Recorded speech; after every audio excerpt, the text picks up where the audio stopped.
Oh, yes. This is the Hardcore Marketing Show. I'm Casey Cheshire, your host for this epic journey. And today's show, sponsored by Cheshire Impact, on a mission to help people maximize their use of Pardot and Salesforce. CheshireImpact.com. Bam. There we go. We're live and we're cranking. We're recording. We're getting this thing underway. It's been a couple days. I've been out of the podcast chair, so I'm stoked to be back in it and to be starting off this flurry of amazing podcasts with an amazing guest. He is a marketing scientist, a statistician, might even say a methodologist, and we'll explain some of these things coming up. It's all about the metrics, baby. That's what we're going to be talking about today. Metrics and finance and numbers and how it all ties into marketing. You know, his work has been reviewed in the Harvard Business Review, the Wall Street Journal, CFO magazine. He's got published research in the Journal of Marketing and in several other publications. Co-founded a company called Zodiac, which actually got acquired by Nike. And he's currently the co-founder of Theta Equity Partners, as well as the assistant professor of marketing at Emory University. And if that didn't get you excited, his name is Dan McCarthy. How are you, sir? Welcome. I'm doing great. Classes finished on Monday, so I'm even more energized than before. And very excited to talk all things marketing and finance and everything else with you. Absolutely. So school's almost out, or it is out. You're done? You got a little bit more to do? There's one assignment that they still have to finish up, so got some grading left to do, but for all intents and purposes, the class is over. So that's great awesome. semester. Well, congrats. And to your point, the class, it's literally called Customer Lifetime Valuation, and all we cover is acquisition, retention, all the sort of things that we'll be talking about today. So I'm I put my teaching where my mouth is. Good. No, that's perfect. Yeah. And this is the next part, which I was just going to say, which is perfect.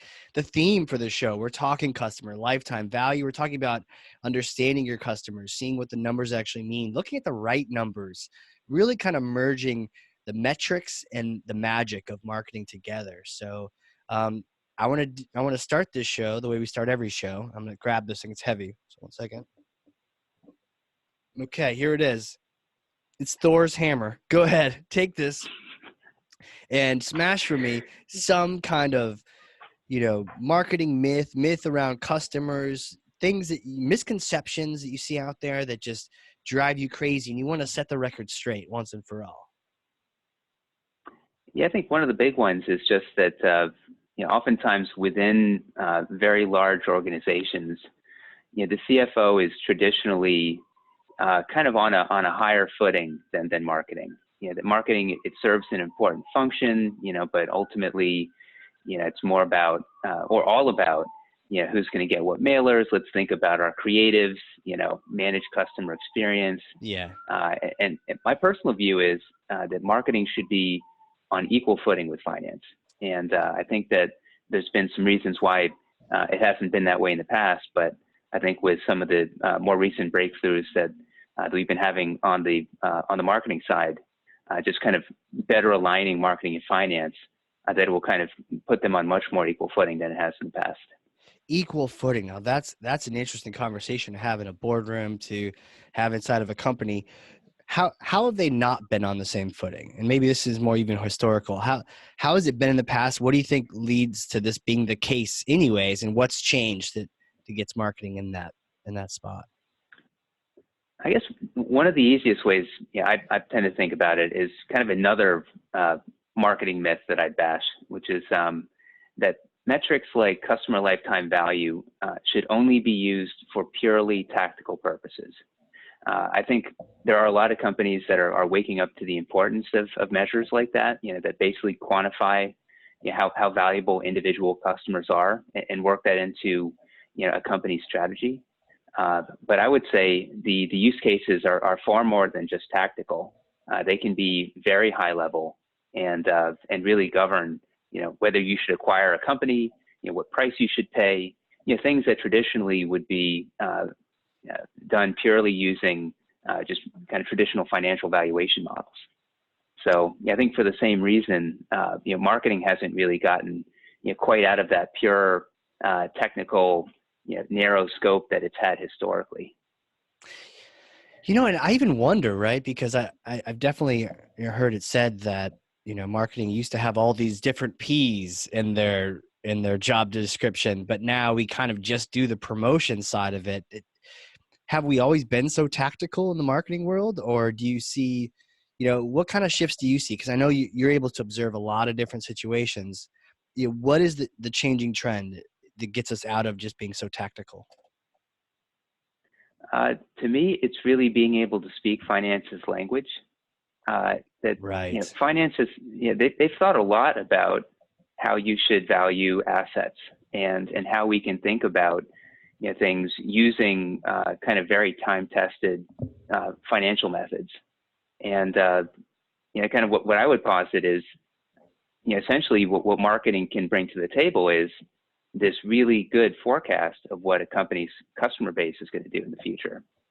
And it makes intuitive sense that if I can tell you what a company's customer base is going to do in the future, that could really inform those valuation models. And I think that's really the main crucial insight that is somewhat simple, but kind of taking it to its logical conclusion is what I think could open up this world of opportunity. Tell me of this voodoo witchcraft you speak of, this forecasting the future. I'll think of it. How does this work? A crystal concrete example, FP&A. It's something most companies have whole divisions that do. And what is FP&A? Stands for financial. Okay. Yeah, it stands for financial planning and analysis. And they're usually the people who are in charge of, say, quarterly or annual guidance. They want to understand, what are we going to see over the next year, and then let's plan our budgeting accordingly. Sure. So typically, you may be starting, a month ago. That's when everyone starts thinking about their 2020 annual plan and who's going to get how much budget, what should we set the quotas at. Well, oftentimes a big part of that is going to be driven off of what our sales going to be. How can we think about our cost structure, and that can help us, decide how much budget we can afford to give to different divisions. And so if we just kind of just focus purely on that, like say 1 year revenue forecast, okay. Oftentimes they'll go about that forecast in a very top-down way. This is how we feel about the market. It's going to be a bit healthier this coming year. The NIH is going to get more funding. Just in general, it's not. What it's not is it's not bottoms up. What we would say is, next year's revenue, it's got to come from customers. Those customers have to either have been customers that they currently have or customers that they will acquire over the course of the next year. All those customers, they have to place orders, and then they have to spend some amount on each of the orders. Like, we know that. I mean, that's right. Purely an accounting identity. And so the magic would be, let's take everything that we know about marketing science and apply it to what future customer acquisitions will be, customer retention for every one of our customers, order rates and basket size. And if you have very good models for each and every one of those processes, that will give you a revenue forecast for the year. So that's how we would go about it. And if we did some sort of sensitivity analysis to, which they will often do, to make sure that that they're the forecast that they give, say, to Wall Street is realistically achievable. Let's just sensitize each of those numbers. Maybe we won't quite acquire as many customers as we thought, but in general, it gives you this very diagnostic framework for that revenue forecast, which really would resonate with the finance department very well. Right. So you're helping them out and be a little bit more accurate, so they're not just kind of putting the finger in the mouth and holding up to the wind and hoping that based on sort of the top-down factors that they know what they're talking about, but instead you're taking it to the lowest level to the customer itself and knowing just the facts, ma'am, just the facts. That there's going to be purchases that have to happen, the average size of those purchases, and then understanding what you got going on down there. Yeah. It imposes a discipline on that forecast. So if the FP&A department comes in and says, we think next year sales are going to be $100 million. Well, we can say, all right, well, let's just kind of break it down. How many customers does that imply? At what price point are you going to sell? And as long as they can justify that forecast with reasonable figures, consistent with what we've seen historically, then I'm fully on board. I'd also say top-down factors, it's not like it needs to be an either or. So things like GDP growth, they can play a role. And what I would posit is that's just going to influence the propensity of customers to acquire services, to place more orders. And so, we can have a data-driven way of being able to insert those into our customer model. I think the main thing that's been missing is that these models have not been driven off of customer behavior at all. So, what specific behavior do you tie into? So there's certain order sizes and amounts, but what kind of behavior? What activities of the behavior do you get the most insight out of, and then what kind of insights do you get? It's a great question, and this actually does go back to what marketing departments have spent a lot of time thinking about. Because this is kind of the essence of a CLV calculation. And in general, we found that one of the most important sources of data is just previous transactional behavior. So, watch what they do, not what they say. And oftentimes, to the extent that there are, say, demographic or psychographic characteristics of customers that lead some to be better than others, oftentimes, as long as you've observed, say 6-12 months of their previous purchase behavior, and you have a realistic model for the customer, that model will say, I can tell that this person is behaving above baseline. I may not necessarily know why exactly, but I can infer that it's the case. And so I'm going to forecast that this customer will continue to behave better than your average customer into the future. I think where it gets harder, so for all the customers that have been around for a reasonable amount of time, which need not be too long, I feel like transactional behavior is going to get you probably 80% of the way there. Okay. The other 20% for the tenured customers, and then, obviously a larger share for the young customers where we haven't really observed very much or anything at all. That's where we have to fall back on things like demographics and psychographics and Net Promoter Score, other measures of what the customers had done at the time of their first purchase. So that's a whole separate. I could speak for an hour about that as well. And to your point, that's the 20%. So a good chunk of it is the other side of it is the transactional can accomplish most of what you're looking for. Is it just a matter of instead of looking at a larger, bigger picture, you're just looking at the aggregate of the details down below and in particular purchase behavior? Aren't people not doing that? Do they not just assume based on current previous purchase history that they can't then model out based on that? Are they kind of pie in the sky? Is the top down just so disconnected that they're not? Because it seems like a no-brainer that you'd want to look at what previous customers have done and figure, okay, well, based on what we know about them, they'll continue this behavior. Or is that disconnect between marketing and finance? Yeah, I haven't seen it very much. There's a few companies who are starting to think in that way, but traditionally, those CLV models are within the marketing department. Okay. And traditionally, they don't speak a whole lot with the finance department. And then the question is, on the finance department side, why is it that they haven't, why hasn't there been uptake from within them? Yeah. Traditionally, they're not mining CRM data. The finance department. Right. So it really is this kind of a silo issue that that I think has held back progress. I think the other issue is, you call it 20 years ago, the world was a pretty different place in the sense of we didn't have the ability to tag and track customers nearly as well as we currently do. So there's a lot of businesses where maybe 20 years ago it would have been tough, because a lot of transactions were happening through brick and mortar, couldn't track that behavior back to individual customer IDs. Well, now they've got a loyalty program. Now 50% of their sales are coming through digital. We've got the ability to kind of tie those data sets together. So now we can do it. But finance, they've done it one way for quite a while, and it could be very hard for them to make such a large change to how they go about that forecast. But such an important data to connect to. The CRM data. I think you kind of gave me an aha moment when you brought that up. You're right. Even today, a lot of companies, finance is still playing in their QuickBooks and their SAP, in whatever tool they're using, right? And then sales is over in CRM land, and maybe marketing as well.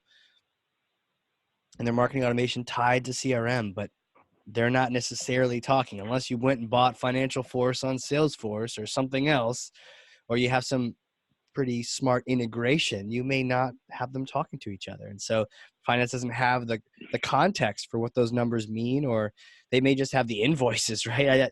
I think back to when we transitioned from projects to more recurring work, even here at Cheshire, we had to think about it for a second, because finance may have sent out invoices, but they weren't necessarily aware of that there was an ongoing contract, and that's what that meant. And so really not just looking at maybe CRM data, because that might show one deal. Okay, you close this one deal, but yeah, it's recurring. It's been recurring for 24 months. But accounting had that data, and they knew, wow, this is a top customer. They've been spending for 24 months. Whereas sales was like, oh, they only did one deal with us. Well, one deal, but it kept recurring. So it was like this disconnect, and only through talking from both sides that we were able to actually model out appropriately, that customer lifetime value. Yeah. I think the marketing people that we've spoken to. So again, I had thankfully the perspective of interacting with a lot of different marketing and marketing analytic departments through Zodiac. Probably a good 100 companies or so, and it was surprising on many levels that even within the marketing departments, oftentimes the statistical models that they use are much worse than you might have thought that they would be. Right. Even at firms like very large telecommunications firms, mobile gaming firms tend to be better. But again, that's all they got. They have to be better. Yeah, it's like there's these different levels of roadblock. Right. That for one, does marketing have the model? For two, is marketing speaking with finance, and right. is finance willing to adopt it? And so I think it kind of makes sense that we haven't seen a whole lot of progress to date, but I'm genuinely optimistic that with all the work that I've really been trying to push along with Wharton professor Peter Fader, who I believe was a previous guest on the show.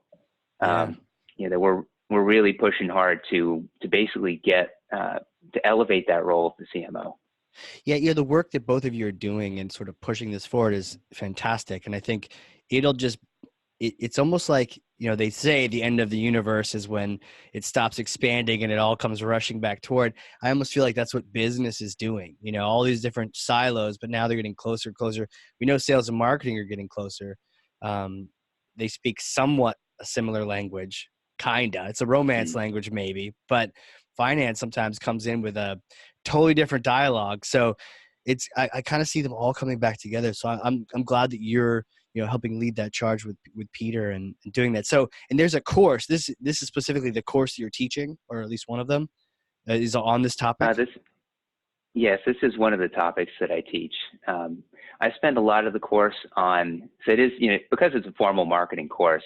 I'll spend a handful of lectures on, customer acquisition strategies, customer retention and development strategies. But I'll spend most of the course on modeling of customer behavior. So we'll start with customer retention. How do we do that right? And then move on to how customers spend and all the challenges that come up when you're trying to do that modeling at the individual customer level.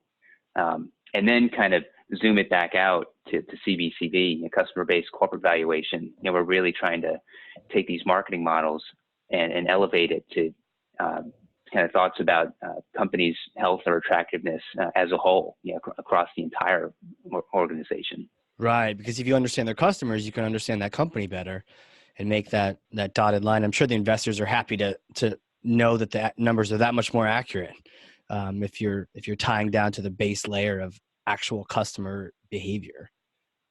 Yeah, I think honestly, it's that word accurate that really that we really hone in on. That our goal with these models, and I think hopefully FP&A's the FP&A department's goal is to make accurate forecasts.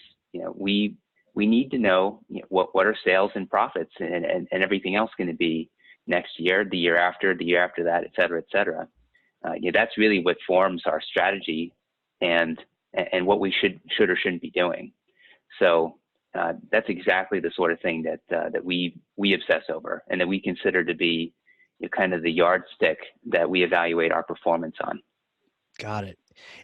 Now the path you took us through on the course, the acquisition first makes sense. You gotta acquire. Retention also makes sense.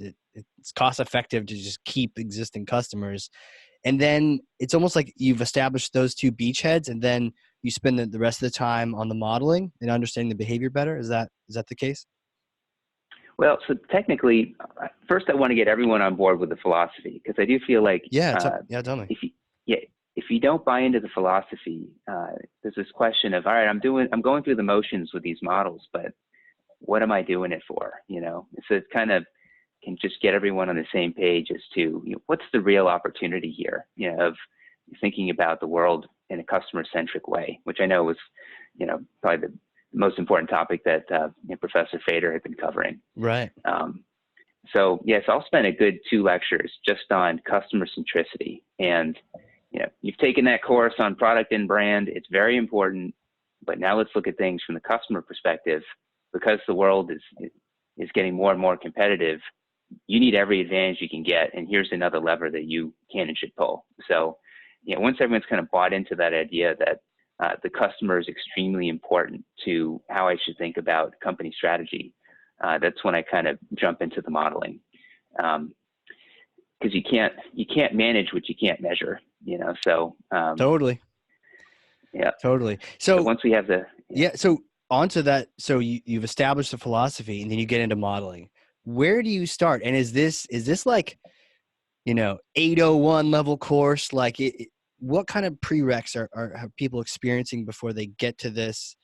And then after that, I'd love to dive into like how you approach modeling for like the first time. It's a really good question. I wanted to give the students models that were good enough that they could actually take them and use them in their jobs, that they're not kind of the toy models that are brittle and aren't robust, will break very easily. Right. So I kind of went out on a limb a little bit and I gave them these more powerful. I started slow, but then quickly sped it up. What we call hierarchical Bayesian models. They've ended up with tools that they were hierarchical Bayesian models. So some of the math, I think, because this is a course that really the main prerequisite is kind of a, introductory statistics course. Okay. There were a couple of the models where now do you have to actually pass that course, or can you just at least take that statistics course? I'm assuming that they passed it. Okay. So all right. Yeah, if they failed that course, then that might also just be like, might have a little bit of an issue. Might want to go a little more creative. A little more heavy on the business side. Okay, yeah, so prereq is the stats, and then you start introducing. So they've got some sense of understanding on numbers and stats, and then is just like class 3. You're like, okay, let's talk models, or do you have to establish the baseline of what should people even listening know? Like almost like we're day 3 of that third course, haven't used models, haven't really thought about them, or maybe we just don't recognize that we're using them. Yep. Yeah, I just start with the easiest problem. Yeah. So I do start with retention, actually, because it's a little bit easier to get our arms around. And I just start with a basic kind of what's called a probabilistic model. Yeah. So that's kind of the fundamental building block that we'll use for every model, whether it's retention, acquisition, ordering, or spend. So first, just getting everyone on board with what a probability model actually is. Okay. And then, just bringing it to life in a very simple way, and then successively kind of peeling off the layers of the onion to make it, the version that would actually be robust and predictive. So that's kind of the sequence that I'll take them through. Is that something you could do now? Like when you talk about customer retention, you know, what's sort of like that base model then that you propose? Yeah, so the base model, it basically, what it posits is that when every single person is born as a customer, they have a certain underlying, propensity to stay with the firm. You could think of it as like a different level of loyalty. And we never get to see what that, propensity is. So true. So all we get to see is, some people, they keep renewing, some people, they keep making the purchases. And we just have to say, based on whatever we're able to see, that would imply to me that this is what the person's propensity is. Now, once I know that person's propensity, then I can forecast what they're going to do into the future. Got it. But that's really the exercise, is to kind of take all that really high variance observable data and kind of get this read on what those underlying propensities are. Are there any key indicators you've seen from examples and customers and of like things that just really are that 80 of the 20 of just these things tend to affect or at least unmask that loyalty number? So oftentimes, if you've seen a cohort's behavior for, again, kind of 4 to 6 months, as long as it's not a heavily seasonal business or a business where your customers prepay for the year, and so they're proverbial ass is glued to the seat for a year. That's got to be harder, right? Because you only have like one moment at the end of the year it all comes down to this. Yeah. So then to have a really accurate prediction of what 1 year retention is going to be, you either have to rely on what you know about other cohorts that preceded that cohort, right, and what they did at the 1 year point, and then make an adjustment for it would be ideal if you could make some adjustment for the level of engagement or activity of those customers with the service, if you're able to observe that. So, there's been some really interesting work that ties activity to that renewal decision. But fundamentally, the idea is, imagine we're thinking about a mobile app, or even more basically, like a gym membership. Mm-hmm. If you have somebody who's been going to the gym every single day of the week for a year, that person's going to be more likely to renew than another person who, all right, New Year's resolution, all right, I'll sign up for the gym. They're in there for, a few weeks, and then yeah. Oh, you're right. Yeah, probably a few weeks. Yeah. Yeah, and then they're gone. They'll be less likely to renew.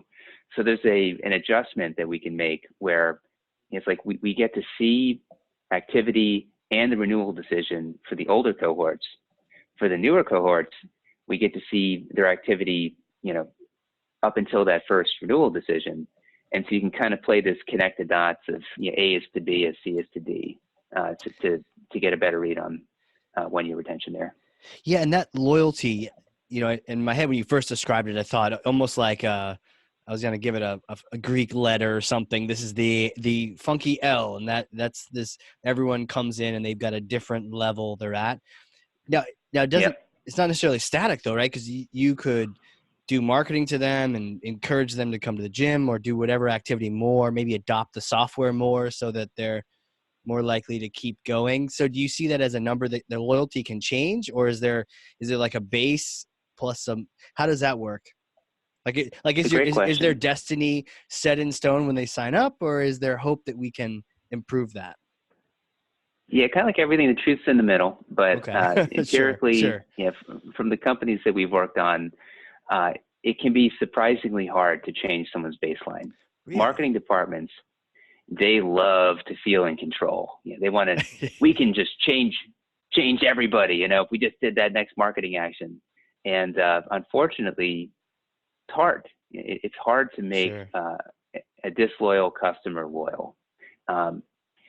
So essentially, what these models will do is they take all this previous behavior and they'll use that to make this forecast into the future.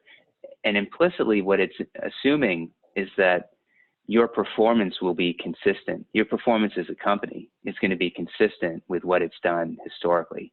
Got it. And that's what becomes hard. It's not saying that the marketing department can't do anything, but all of the goodness that the marketing department's been able to generate in the customers, that it could be hard to dramatically improve on that previous performance.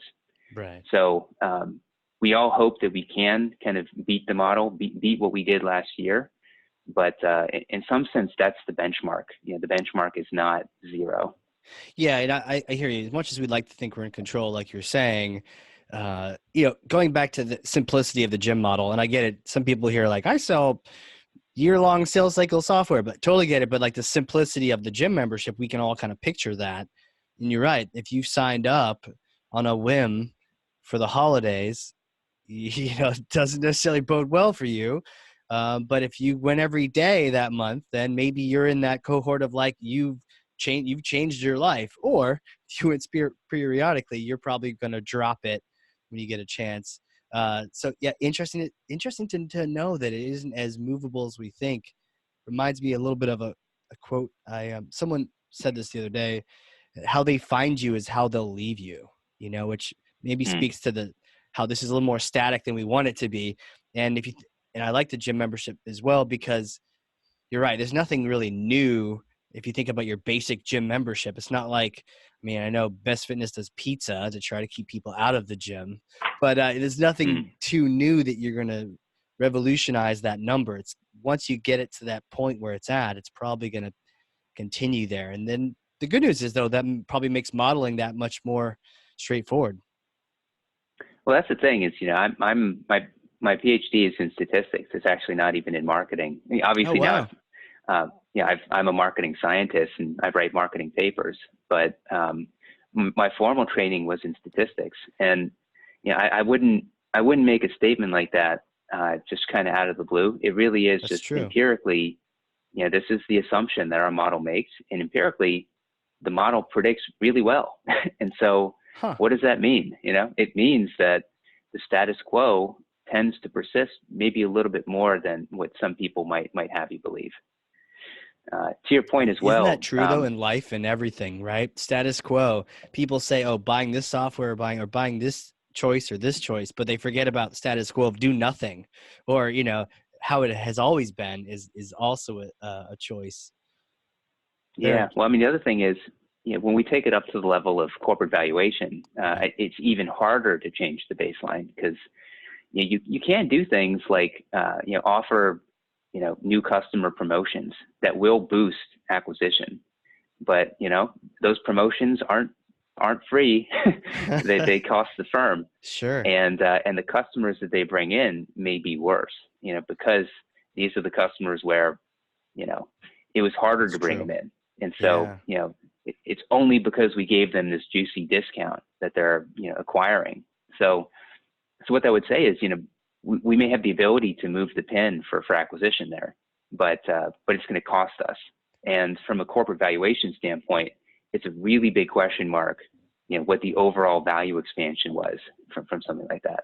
I could see that being smart to make sure you address that in valuation. Otherwise, the company you're acquiring might just flood its tanks with crappy customers that are going to churn probably shortly after the ink is signed on that acquisition. So being aware of who are your core customers, and this is the best cohort set up here, but then okay, you got a bunch of very cheap customers just now that are a risk for churning. So maybe understanding maybe some of the multiples need to change based on what you're seeing. Yeah. But my personal view is there are principled ways to create value through acquisition and retention use cases, but the guardrails is oftentimes some principled experimental procedure, where you use a randomized treatment versus control group, where you do the thing for some people, you don't do it for some other people. Right. You properly control for who's getting what, and just see, was this ROI positive for me to make this change? Right. But yeah, all of that collective wisdom, a lot of it is baked into what the company's been doing so far, unless they were total dopes. So again, it happens. The status quo basically represents the best effort of everyone on that team up until that point. And so can you do better? You definitely should. But I think that's just kind of think why it might be a little bit harder than it seems at first blush. So let me ask you that again. So status quo is represents, or at least in the model, it represents the best effort of everyone. I guess you're assuming everyone's putting their best effort, and they're Well, it's just baked into that historical data, because all those okay. marketing touch points, all those acquisition strategies, they are what generated that previous data. So Got it. so the model is basically saying, yep, given that, this is my best guess of what we'll see in the future. And so it's essentially saying, all those acquisition and retention strategies that had been implemented before, that they'll largely kind of persist into the future. That makes sense, and I could see why you would indicate that 80% of that chunk of data can come from the existing, or the historicals can really provide a lot of that. Makes sense. Selling cereal, you've sold cereal for 100 years, you have a pretty good sense, seeing where the markets change, but then cereal is cereal and different brands, and you've seen it all. Whereas like a brand new company, you might model it after someone else that's similar to them, but then it would be a lot harder to kind of get some accurate data. Is that the There's case? more uncertainty. More uncertainty. That's well said. Yeah. Yeah, for corporate valuation purposes, we found that we need at least 3.5 years of transactional behavior to feel that we can do a good job of predicting 1-2 years ahead. So when you get less than that, then the forecasts are going to get shaky. Right. I think the companies, they can pivot more. It's much more likely that things will be dramatically different in the future. So we'll be the first to say when, nope, either. We'll give you our best guess, but we have a big asterisk next to it. Right. Versus when, like, yep, we'll probably do a reasonably good job here. Plus or minus 30%. Margin of error is gigantic. Toss a coin. That always bugs me when, tangent alert, when the weather forecast is a 50% chance for rain. Because doesn't that mean it's like a coin toss, or am I just interpreting that incorrectly? I suppose you would be the one to ask that. Yeah, in theory, what that means is every time they give a forecast where they say 50%, that half the time it does end up raining. Right. And if they had put 30%, that 30 out of every 100 days it would rain. Right. So that would be the calibration test. But my understanding is that it's very, very conservative. That the weather forecasts, they tend to put out probabilities that are higher than the true underlying probability of rain. So they just fake news it up? It's actually a 43% chance for rain, but they're just going to bump it up. You don't know weather, but I'm just saying, like, doesn't that mean technically they're flipping a coin? Is it going to rain today? I have no idea. It could, might not. 50% chance. Come on. I think their models are pretty, they can be reasonably good, but I think there's also this question of utility to consumers, that exactly. What's the cost of being right and what's the cost of being wrong, and there it may actually be utility maximizing to put out a higher probability, because they know worst case someone brings an umbrella that they didn't need, but the alternative of getting rained on is a lot worse. So I think there's some wisdom behind that. Yeah, a little bit of human behavior, but if they say 80% chance, the supermarkets are now flooded with people buying milk and bread and things. It's so crazy. I'm up in New Hampshire. I know you have a little bit of cold going on now in Atlanta, but we've got snow and ice, and we're just, as much as we're used to it, you still get people going out and getting that bread just in case the store is closed for 2 weeks, and it's never been closed for 2 weeks, but just in case. You never know. So, one of the things we bring up stats, and I wanted to ask you about this, is the idea of KPIs. And a lot of times in marketing, we have a lot of stats now, right? We've got marketing automation tools tying into CRM now. We've got data out the wazoo, and I think sometimes we get unfocused and maybe not pick the right KPIs. Have you seen a lot of that? Are there certain things you look for, or how do you isolate what are really the levers that we should be paying attention to? Yeah. So the sort of KPIs that we'll often see are, or at least that we've seen in marketing departments, are myopic and what I would call kind of intermediate measures. So it's not that they're not important. You should certainly keep track of them, but they're not the most fundamental measures that, would be, rows 1 through 5 on your spreadsheet. Right. So the ones that we'll often see are measures like, if you're in the ad bidding department, what is same day sales?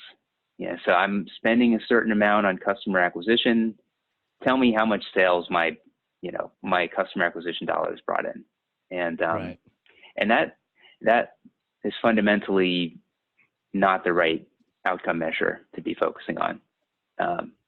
Ultimately, if I'm bringing in customers that could bring about a lot of future value, that's going to be ignored by a model that's only looking at current day value. That's true. If you're looking at like who bought the cheap thing today, you might miss out on the customers they're going to buy repeatedly.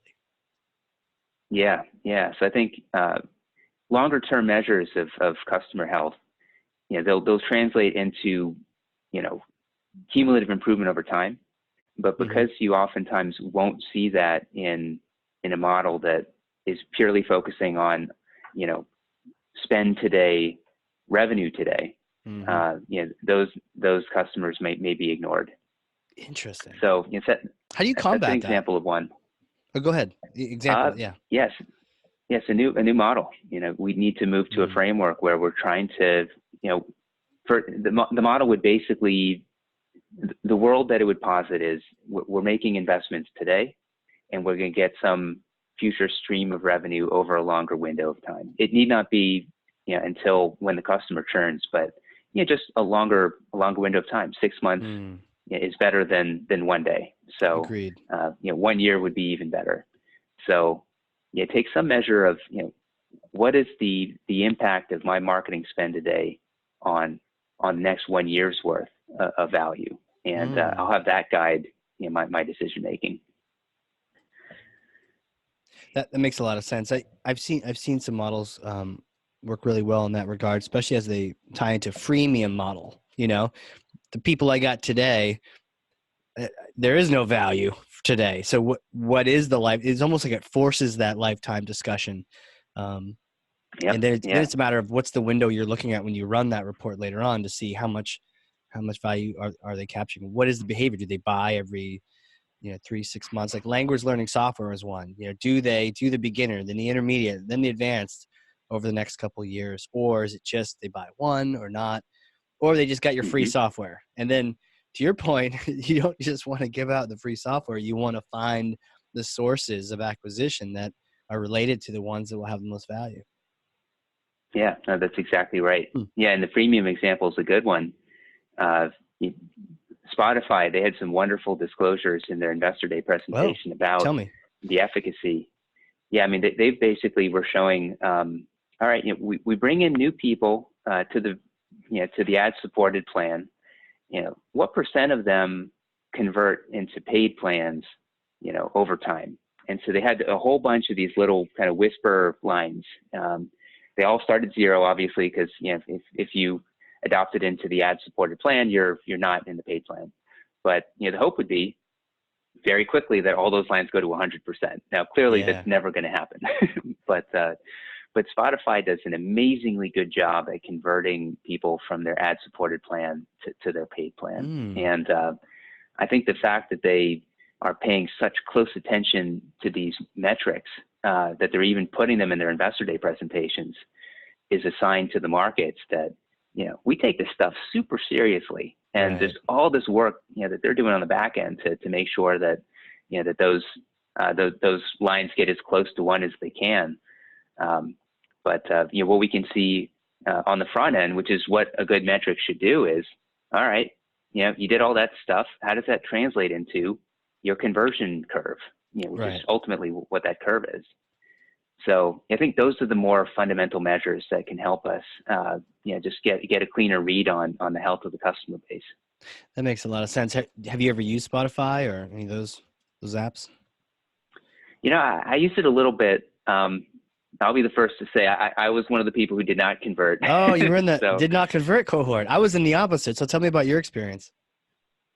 I'm just more of it's actually, I use YouTube Music. I found that I had full control over the songs that could be played. You don't have to, obviously suck up all your data plan by playing the actual videos. Right. But I found it just to be a better fit for me to have access to the entire library of YouTube. But just So through do you pay for that? through Is the it like audio, a paid subscription to YouTube? I do. Yep. Got it. Does the adless YouTube video come included with that? Like, do you Uh, on the? yeah. So I got YouTube Red, which I believe comes with Okay, I both. got that too. Yeah, the ads are so terrible on YouTube. It was worth just getting rid of them for $12. Yeah, I know. Yeah, I think that's I'm sure that they have done a lot of work on the back end to to set it just right. I'm You sure. I want to wouldn't get you know. want I'm on red too. I was like, forget to. about. I just want to see this. I don't want to see your stupid video. So okay. So you found that was a better tool for your use case. For me, I'd always done those other ones where you couldn't really choose your song, and I would buy them every now and then on iTunes. And so when I was introduced to Spotify, I should probably check this out.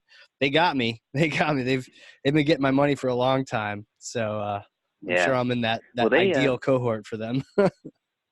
yeah, the figure that I'd heard, so for their free to paid conversion rate, it's about something on the order of 30%, Hmm. which is just astronomically high, actually, relative to other companies Interesting. that have freemium plans.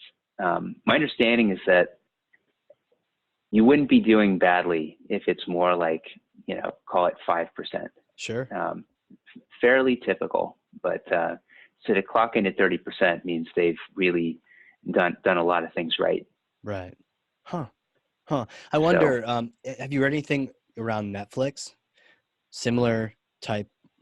I guess they don't have a free model, but they also are trying to keep people long term. And I'm sure this type of thing would be the exact thing that Netflix should be looking at because they've got that user behavior for a long period of time. yeah, so for them, because it's a free trial as opposed to a freemium plan, obviously they're going to be doing similar kind of back end engineering. Right. But what they would be interested in would be the conversion from from free trial usage to signing up as a function of the number of days since they tried the free trial. Right. So that's the curve that they want to go to one as quickly as they can. So for them, it would really be, what is the assortment of content that we can put on the page, and what are the marketing activities that we can put in front of them that will, maximize the probability that they're going to convert. Right. Right. That makes sense. These are all fun topics to dive into and think about. I'd love you to take you back and to the old days. Who are you? Where did you come from? How did you become this marketing scientist? Yeah, it's a path that that I'm not sure I'd recommend to other people. Just kind of all over the place. I started. I went to the Wharton. I went to the University of Pennsylvania for undergraduate, and Okay. and at that point in time, I had primarily focused on finance. I was a kind of a dyed-in-the-wool finance person. Technically, I was in the M&T program, so I also came out with an engineering degree. But I immediately went back in and joined a fundamentals-based hedge fund after graduation. Even before school, did you always know that just like math was the subject, or growing up, was it kind of obvious? I mean, what made you choose economics, finance, statistics when you first went to school? Kind of process of elimination. I'm joking about this, but I really wasn't very good at like reading comprehension. So Sure. but no, I loved math. That was Awesome. definitely, I was a fish in water with it. And, all credit goes to my parents and especially my mom for grueling math lessons, for many hours over my summer breaks. Oh no. Yep. You're like the Yep. Wayne Gretzky of math. You can't Well, have dinner yeah. until you finish these next four matrices. Yeah, it wasn't quite that bad, but I would Good. say early on I kind of needed that push, and then Yeah, you yeah. come some point in the middle of high school, you kind of the bird developed its own wings, and yeah, kind of had my own motivation at that point. So, Awesome. but So yeah, you locked finance onto and math and just hit school hard, and you didn't leave until did they kick you out at some point with a PhD, or did you, like you said, did you work in between those, or did you go right for the advanced yeah. degree? So after undergrad, so I actually finished undergrad early, in about 3.5 years. I had a couple of courses to wrap up, but I had finished with school at that point, and basically went to this fundamentals-based hedge fund for about 6 years.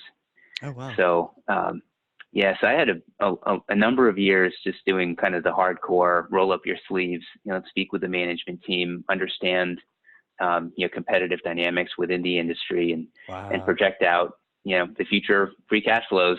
So I did that for, again, for about Was that 6 years fun for you? before Was that like, were you still a fish in water at that point? yeah, it can be very fun. So I Wow. personally really, it, as far as day jobs are concerned, Yeah.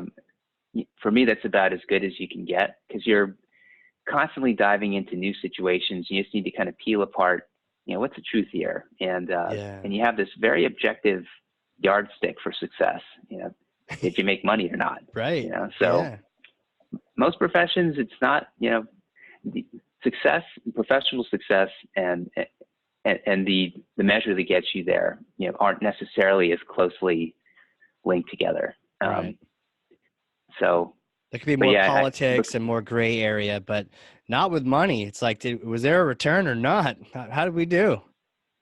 yeah, yeah. So, yeah. So the reason I left, this was, come 2011, 2012, it was really, that was the last chance I had, I felt, to be able to go back and get a PhD in statistics. Because, I can imagine in other disciplines, it could be a little bit easier to make a transition after a longer period of time. But something like statistics is, it's basically mathematics or physics, Hmm. where, you're computing, you're doing measure theory. The level of quant is very, very high. So you can get rusty really easily. Did you get soft out in the business world? I did, yeah. So I had to spend a good 6 months where I just locked myself up in a library pretty much, Wow. before school started, and that was just enough to kind of get me over the hump where I felt comfortable, with classes in that first year. Wow. Um, yeah. I feel So like yeah, I mean, that was the obviously, you transition seem to like a really stat. smart guy. So to hear that you had to like play catch up after being at the hedge fund, it's like, man, I can't imagine what that was like. And but obviously, you're probably glad you did invested that time. Oh yeah, I mean, in retrospect, yeah, I'm so happy that I made that move, and that, God bless my wife for, kind of staying with me. And yeah, here's somebody who had been working in a hedge fund who's now going back to a PhD stipend. True. That's a big Hey, life change. hedge fund isn't exactly the lowest paying job in the world either. Yep. Yeah. And so Wow. on the one side, it means you've got, a bank account to fall back Right. on. That you're not going to run out of money. But the flip side is the golden handcuffs, True. and all the friends that, you'd hung out with, they all kind of stay in the profession. And, what the heck is Dan doing? So Going back yeah, to so there were a couple of school, years where, pass me another martini. yeah, what a loser. Right. We don't need to speak to a PhD student.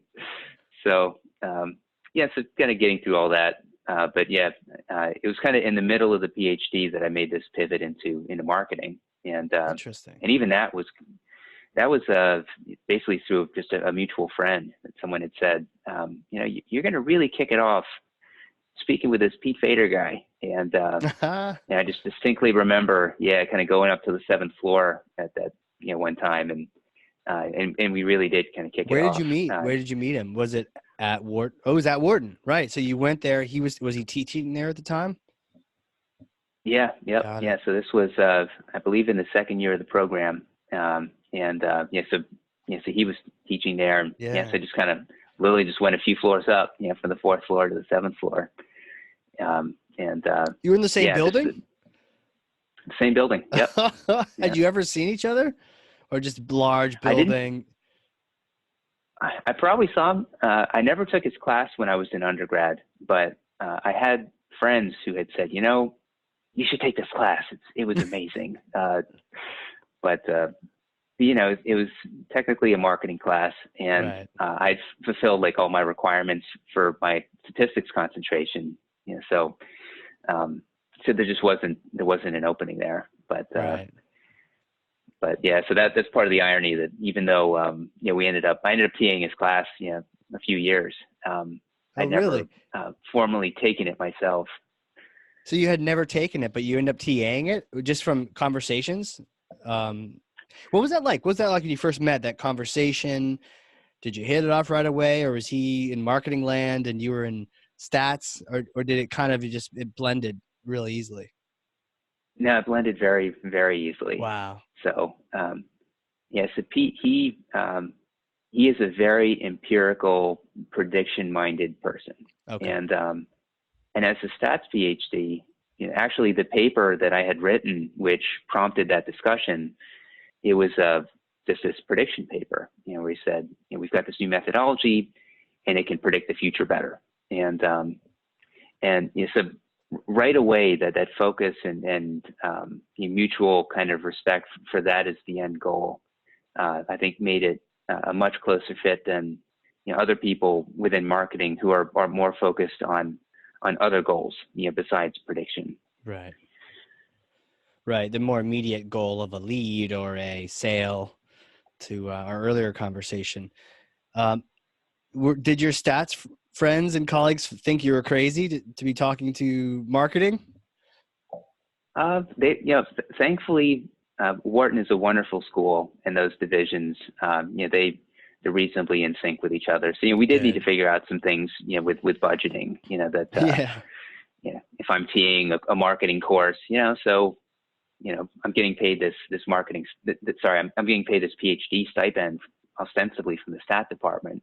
So just kind of, there were details that we had to work out along those lines. Some details, some conversations to have, but it sounds like it worked it out. And so you TA'd his class for several years? Yeah, I TA'd his class for a couple years. Obviously, the material that he was teaching, by that point, we were working on multiple projects together, where essentially they were using more advanced versions of the sort of models that he was covering. So, hopefully no knowledge gaps there, but, right.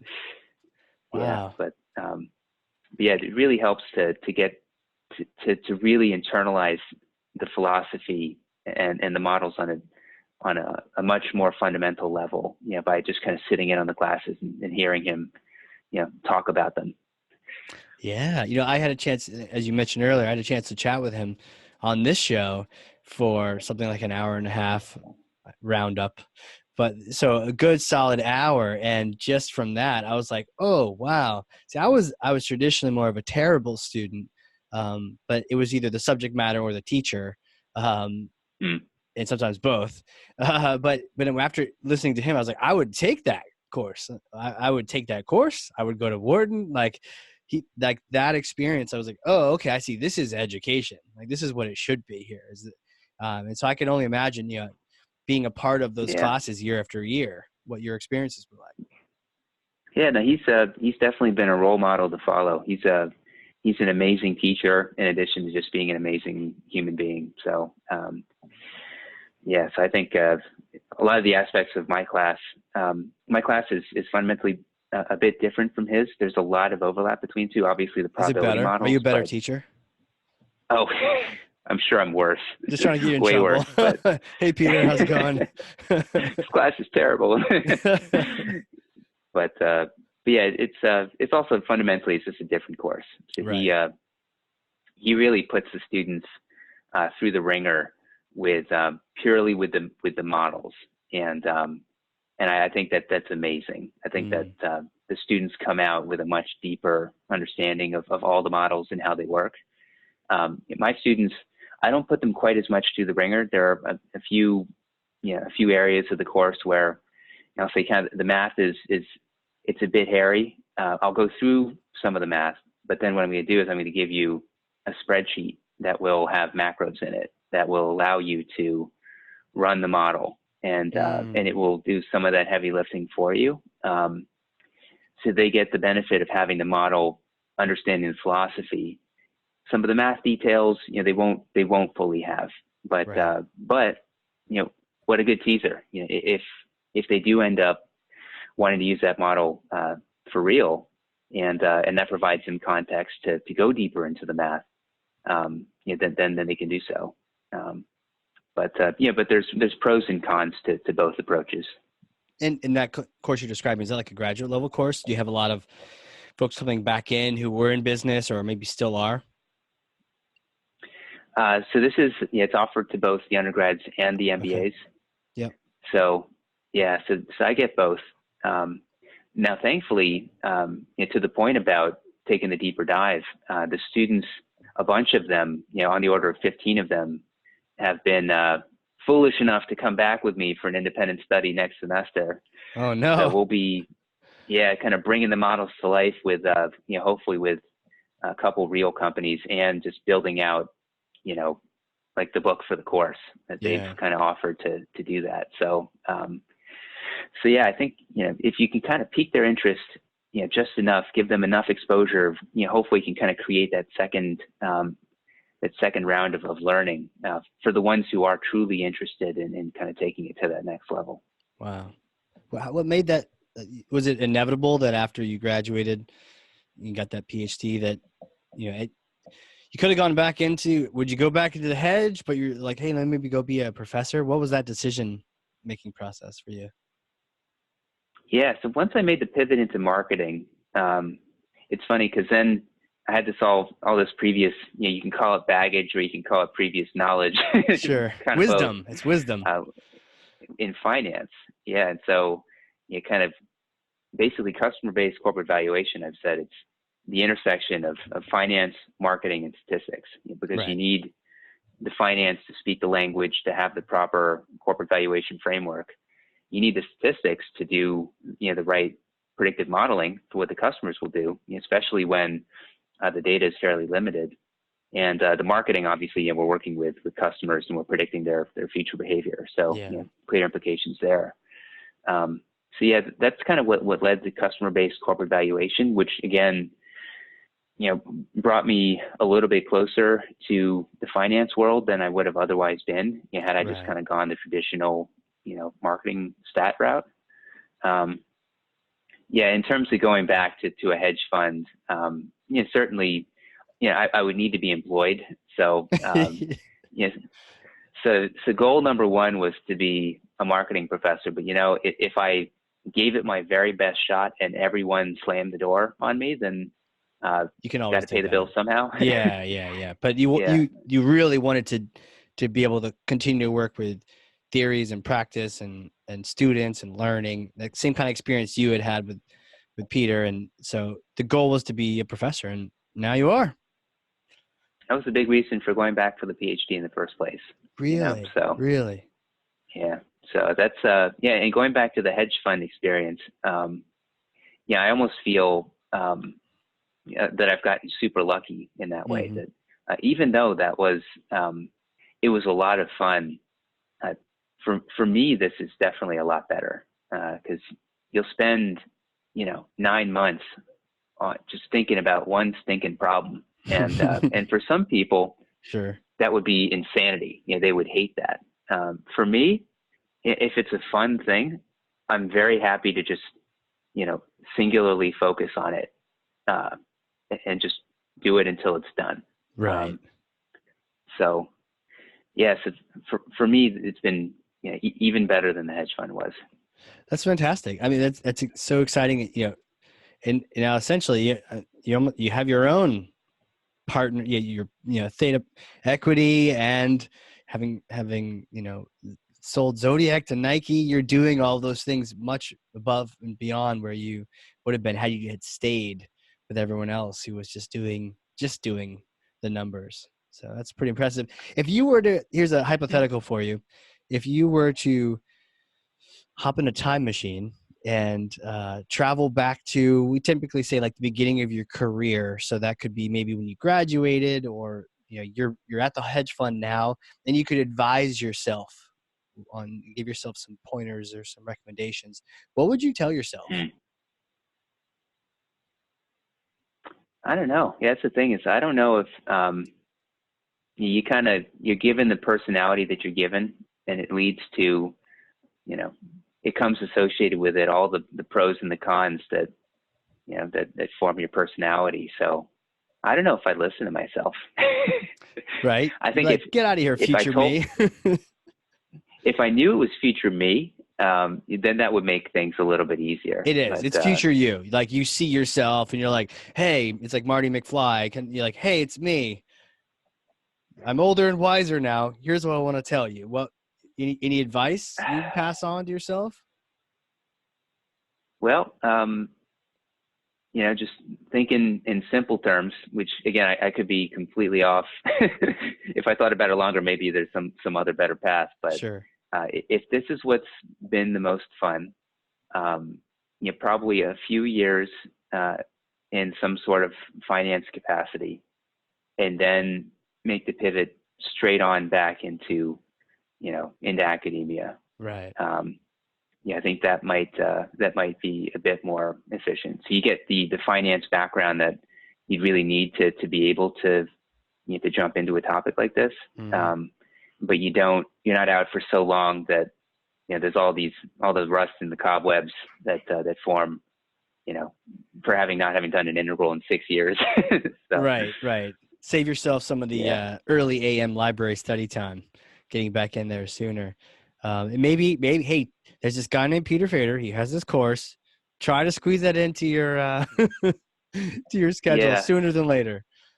That and eat your vegetables. And eat your vegetables. I'm going to need those minerals later on in life. No, I was, and I'm still a little bit bad, but I was very big on, I just want to do as much as I can. And so by the end of undergrad, I was kind of hauling in 2 all-nighters every week. Wow. And eating very poorly, just lifestyle was not great. So, invest in your health. I think you'll never get it back. And a lot of people, you say that to somebody and say, yeah, I know, but I'll do it. They stuff their face with Doritos, chug down 9 beers. Yeah, something can happen, and you don't get it back. So true. So now you're running. I mean, it sounds like you made that change. Like, you're running, karate, taekwondo. Yeah, so I'm not as I don't know if the word's ascetic or what, dogmatic as I used to be, but I've kind of turned that around considerably. So I'm still pulling an all-nighter a week because now I've got a 2-year-old baby at home, and I know that. I know that version. Stop. Yeah, 2. You know what they say is the terrible 2s, but it's not even right. 3 is actually worse than 2, just so you know. I'll do a little forecasting based on customer lifetime value for you. 3 is worse, but don't worry, it gets better after that. Until they're teenagers. I'm looking forward to that. We haven't experienced the terrible 2s. Yeah, for us, it's been it's really been totally fine. Yeah, same here. Just wait. Just you wait. It's coming. Yeah. But no, the older they get, the more fun, the more interaction you can have. I mean, they're great little snuggle monsters early on when they're sleeping, but as they get older, they do different things. And even today, my son John shared with me this book. It's blank and it's got all these different pictures on it of like people and dogs and stuff, but they have no eyes and face, mouth, anything. And he had used stickers from the back of the book. And this is what you do with this particular. I'd never seen this kind of book before. And you put the eyes in there. You choose what eyes you want, and you choose like a mouth or a grin. I was impressed. I was flipping through the book. I'm like, oh, these all make a lot of sense. And so as they get older, they just start surprising you in weird ways. Yeah. It's it's been an amazing journey. We wouldn't have it any other way. Yeah, boy, girl. But, a girl. Girl. Yeah. Girls are great. Yeah. Gotta tell you, they're pretty special. Fantastic. Well, what's next for you? where do you build on with these courses? You've got some independent studies, and that's gonna be a lot of juggling. But do you see this growing, or are you refining it? Growing. Both. Yeah. So Yeah. yes, I've got 3 papers in various stages that are solely, the sole purpose is to kind of keep moving the whole movement forward. So, Nice. one that really helps lay the underlying framework for, why CBCB makes sense. Another, extending the methodology to incorporate other data sources. So, Right.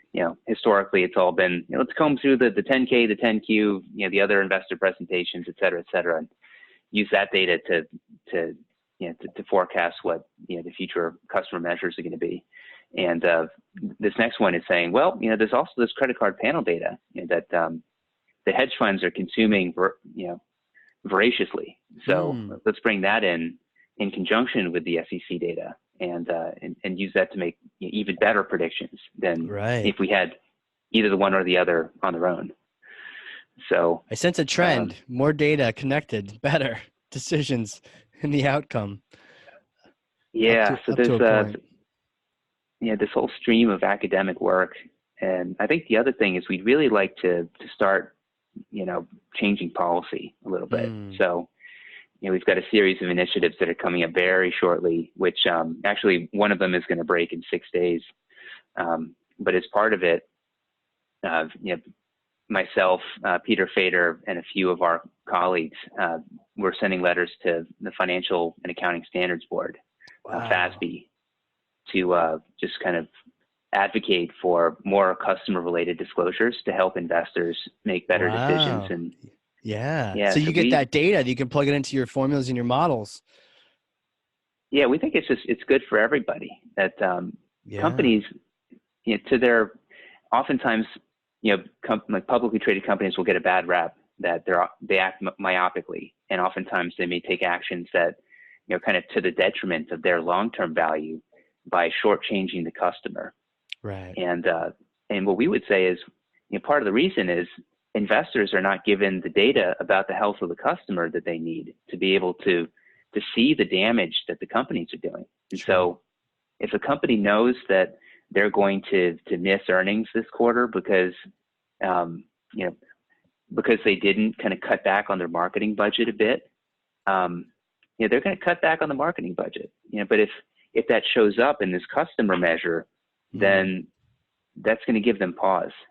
So we think that it's going to lead to companies making better decisions for their own long-term value, in addition to being better for their customers, and giving us more kind of fodder to play with as modelers. Right. Interesting. Have you bumped into the WeWork company or that situation? Yeah, so we looked into their filing, and they disclosed some interesting data, but unfortunately, it wasn't quite enough for us to be able to run our model. Yeah, probably for good reason, because I hear that they may have something going on underneath there that is not nearly as profitable. It's not even profitable, but not nearly as healthy as investors might like it to be. It's interesting. When it speaks to this, I think this potentially very promising academic paper that kind of revolves around the strategic nature of companies' disclosure of data. That if they disclose the right data, in theory, if the unit economics are negative, then it would be shooting themselves in the foot. It would. So they wouldn't want to put it out there. So you kind of have this catch-22 that the companies that put it out there, you're like, I know that you're only putting it out there because it's good. And maybe there's this element that you got a little bit lucky, and so, once we kind of move into, once the company IPOs, maybe we're going to start seeing some weakness there. Whereas the companies that don't disclose, maybe they're trying to hide poor performance. Right. Maybe there's some pressure there that happens, whether the policy goes through or not. Those that don't disclose, it gets to the point where they're probably hiding something for the investors. No, that's exactly what we're doing. We're pushing. I think our primary growth vector, we think, is going to be through the investment community, because they just want to make informed decisions. They don't want to get hosed by companies like WeWork. So and they'll file lawsuits. They'll say, Yeah. you didn't inform us. If we Right. had known this, then we wouldn't have invested. So they could force the companies to They disclose could. these measures, even though the companies don't, formally have to. And even if it's not public, maybe they're just, well, I guess you'd have to disclose it to everybody, but maybe you don't get a rating, you don't get a letter grade or a buy or no buy or anything. If you'll be an NA on our chart if you don't disclose those things or have a Now big, it'd be worse than an A. Yeah, we would yeah, say if we have the right statistical model, and it is true that disclosure is strategic, we could infer just how bad it is because yeah, they didn't disclose. So true. so that's what we're hoping to do. Oh, that's That there will cool. actually be a penalty associated with non-disclosure because the model will infer that they're hiding something. Wow. So, yeah, I feel like I want to paper cue number up the 4. Cops theme song for you right now. Just be like, we're coming. We're coming. Well, this has been awesome. Thank you so much for coming on here. Where can people connect with you if they want to learn more, find out more, follow your update that comes out in 6 days or so? What are some good links? LinkedIn, Twitter? Throw some URLs at us, and we'll put them in the show Yeah, notes. so LinkedIn and Twitter, those will be the best. Okay. For good or for bad, I very regularly will comment on all things customer on both social media. So yeah, so the Twitter handle is D_McCarr, MCCAR. Okay. And the LinkedIn, you can just kind of look up Daniel McCarthy Emory, and that should pull me right up. Great. But yeah, would love to connect with anybody and everybody, and by all means, if you want to be a part of the conversation, we've had some really active, vigorous ones, especially with Peloton most recently. So I'd love Oh, to put that interesting. as part of that conversation. Yeah, that's in the news right now for sure. And in terms of where people can, they want to go get some schooling and education, head over down to Atlanta, hit up Emory. Is that the case? Sign Yeah. up for some marketing Yep. classes. Go Yeah, get your Emory degree. University, we would love to have you. So so we've got a variety of programs for those who are interested. Obviously, you'll probably be at the MBA level, but I teach not only the full-time MBAs, but also the evening MBAs, Oh, which nice. could be an interesting option for people who don't want to quit their job for Right. for a year, 2 years. Right. So, But it worked for you, so maybe. yeah. Well, Hey, thanks again, man. I appreciate it. This has yeah. been a blast having conversations like this. Some have been challenging, and I've had to really stretch my brain, but I feel like I've learned a lot from this conversation. Well, now thank you for thinking of me, and yeah, I really enjoyed it a lot as well. So Yeah. And for those listening, if you learned something, and I know you did because I did, my brain is smoking right now, and I literally have 2 pages of notes over here. So much for a bad student, but yeah, if you learned something, then share this episode with someone else. Be a thought leader to even 1 or 2 people, especially as it ties into customer value, making decisions based on long-term results, not just that flash in the pan results. That'll just make us all better marketers that way. So definitely share this with everyone else. And Dan, thanks again, man. I appreciate you coming on here. yeah, that's my pleasure. Yeah, looking forward to hopefully speaking again soon. Yeah, we'll definitely have to keep tabs on how things are going for sure. And for everyone else out there, hey, we will catch you all next time. This has been the Hardcore Marketing Show. See ya.